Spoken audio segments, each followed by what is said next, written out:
വിശുദ്ധ ഗ്രന്ഥം തുറക്കാം. പഴയ നിയമത്തിൽ നിയമാവർത്തന പുസ്തകം 7-ാമത്തെ അധ്യായം എടുക്കാം. ഡ്യൂട്രോണമി ചാപ്റ്റർ 7, നിയമാവർത്തന പുസ്തകം 7-ാമത്തെ അധ്യായത്തിൽ അതിന്റെ 6-ാമത്തെ വാക്യം വായിക്കാൻ നിങ്ങൾ ശ്രദ്ധിച്ചു കേട്ടെ. നിങ്ങളുടെ ദൈവമായ കർത്താവിന് നിങ്ങൾ വിശുദ്ധ ജനമാണ്, ഭൂമുഖത്തുള്ള എല്ലാ ജനതകളിൽ നിന്ന് തൻ്റെ സ്വന്തം ജനമാകേണ്ടതിന് അവിടുന്ന് നിങ്ങളെ തിരഞ്ഞെടുത്തിരിക്കുന്നു. അപ്പോൾ ആദ്യം പറഞ്ഞ കാര്യം, ഈശോ നിങ്ങളെ സ്നേഹിക്കുന്നുണ്ടെന്നാണ്. ആ സ്നേഹം ഈശോ പ്രകടമാക്കിയത് എങ്ങനെയാണെന്നറിയോ? അവിടുന്ന് നിങ്ങളെ തിരഞ്ഞെടുത്തിരിക്കുന്നു. പറഞ്ഞേ ഹല്ലേലൂയ. നമ്മളിങ്ങനെ ഇന്ത്യക്ക് നമ്മളെപ്പോലുള്ള പൊട്ടന്മാരെ, നമ്മളെപ്പോലുള്ള പൊട്ടത്തികളെ ഒക്കെ നമ്മളിങ്ങനെ മണ്ടത്തിലൊക്കെ കാണിച്ചു നടക്കും. നമ്മളെ ഈശോ തിരഞ്ഞെടുത്തോ? സ്നേഹിച്ചോ? ഈശോ സ്നേഹിച്ചു. ഈശോ വചനത്തിലൂടെ ഒരു ഉറപ്പ് തരികയാണ്, ഞാൻ നിങ്ങളെ എൻ്റെ സ്വന്തം ജനമാകേണ്ടതിന് ഈ ജനതകൾക്കിടയിൽ നിന്ന് നിങ്ങളെ ഞാൻ തിരഞ്ഞെടുത്തു. പറഞ്ഞേ ഹല്ലേലൂയ. ശക്തിയോടെ പറഞ്ഞേ ഹല്ലേലൂയ. ഇത് വിശ്വസിക്കുന്നുണ്ടോ?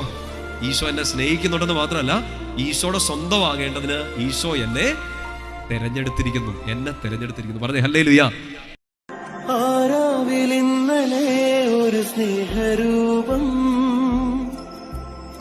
മിഴിനീർ തുടച്ചു ചാരെ ചേർത്തണച്ചു,